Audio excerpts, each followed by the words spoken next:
लाल किताब दिव्य धारा के कार्यक्रम में आप सबका स्वागत है। आज हम चर्चा करेंगे जिस जातक की जन्म कुंडली में खाना नंबर 8 घर में बृहस्पति और चंद्र होगा, ऐसे जातक को अपने भाइयों से प्रेम से रहना चाहिए। उसके भाई भी ऐसे जातक से प्रेम करते हैं, और अगर भाई 2-4 हैं तो एक भाई बहुत मददगार होगा, एक कम मददगार होगा। ऐसे जातक का धन कभी भी किसी को नुकसान नहीं देता।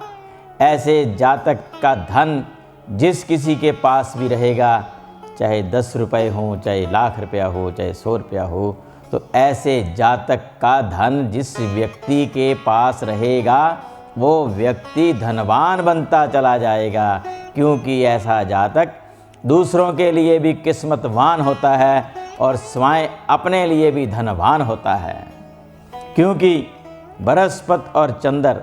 लेकिन इसमें कुछ प्रिकॉशंस हैं, कुछ परहेज हैं, वो ऐसे जातक को जरूर करते रहना चाहिए। जिस जातक की जन्म कुंडली के 8वें घर में गुरु यानी कि बृहस्पति और चंद्र 8वें घर में हो, ऐसा जातक अपने नानकों के घर से मिठाई या कोई लोहे की चीज़, जैसे बच्चों के खिलौने, कोई साइकिल वगैरह या कोई गाड़ी, किसी भी तरह से लेकर आए तो ऐसे जातक को नुकसान होगा। और ऐसे जातक की माँ अपने मायके से अपने बच्चों के लिए मिठाई या कोई और सामान लेकर आए तो बच्चों पर बहुत बड़ी मुसीबत आ सकती है। बल्कि यही परहेज है कि मामा और नानकों के घर से किसी भी तरह की मिठाई ना आए, किसी भी तरह के लोहे का सामान ना आए। अगर अच्छा हो तो उसके नान के या उसके मामे उनको नगद पैसा दे दें, वो सबसे बढ़िया है। इस तरह से कभी भी किसी भी तरह से गलती से भी, भूल से भी ऐसी गलती ना हो कि ऐसे जातक की जन्म कुंडली में जिसका खाना नंबर 8 में बृहस्पति चंद्र हो, वो कभी भी, मैं आपको सावधान कर रहा हूँ, अपने नानकों के घर से मिठाई और लोहे की चीज़ कभी ना ले। बहुत बड़ी मुसीबत आएगी, उससे बचाव रखना चाहिए। और वैसे बृहस्पति और चंद्र 8वें घर में लंबी आयु देते हैं, आदमी की उम्र लंबी होती है और उसके बाप दादा की भी उम्र लंबी होती है। और कहते हैं कि ऐसे जातक के बुजुर्ग अपने घर में लंबी उम्र का पट्टा लिखा कर आए होते हैं कि उनकी आयु लंबी होती है, और ऐसा जातक भी लंबी उम्र भोगता है।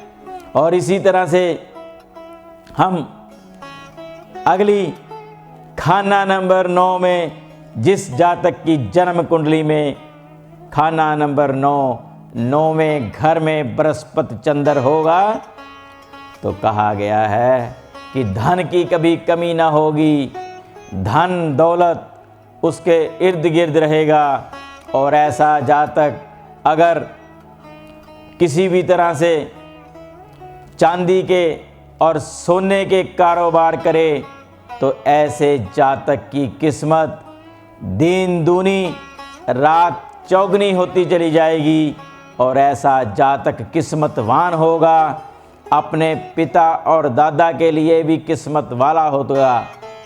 ऐसा जातक जीवन में अपनी प्रसिद्धि प्राप्त करता है, और ऐसा जातक हमेशा ही जीवन में अगर चाहे तो चांदी का दान भी देता रहे तो उसको भी प्राप्ति होगी। और धन की किसी भी तरह से अपने जीवन में लोक कल्याण के काम करे, लोक सेवा करे, और छोटी छोटी कंजकों की भी अगर पूजा करता रहे तो दौलत बढ़ती जाएगी। आशीर्वाद ईश्वर की कृपा से उसको प्राप्त होते जाएंगे।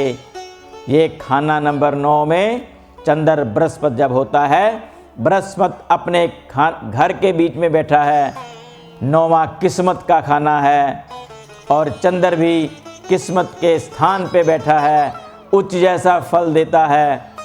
लाल किताब में ये वर्णन है कि चंद्र 9वें घर में उच्च का फल देगा और उसकी किस्मत बुलंद होती चली जाएगी। ऐसा जातक पढ़ने और पढ़ाने के काम भी करे तो उसको और लाभ होगा। कोई स्कूल, कोई कोचिंग सेंटर के काम करे तो लाभ दिन दूनी रात चौगुनी पड़ता चला जाएगा, बढ़ता ही चला जाएगा। ऐसे जातक को लोक कल्याण के भी काम करते रहना चाहिए और अपना स्वभाव मीठा हंसमुख रखना चाहिए। कभी क्रोध ना करे, कभी किसी तरह का द्वेष न रखे मन में, तो फिर जीवन बहुत बढ़िया गुजरता चला जाएगा। और अपनी वाणी को विराम देता हूँ, समय का अभाव है। कल सुबह फिर इसी समय इसी चैनल पर दोबारा मुलाकात होगी। तब तक के लिए नमस्कार।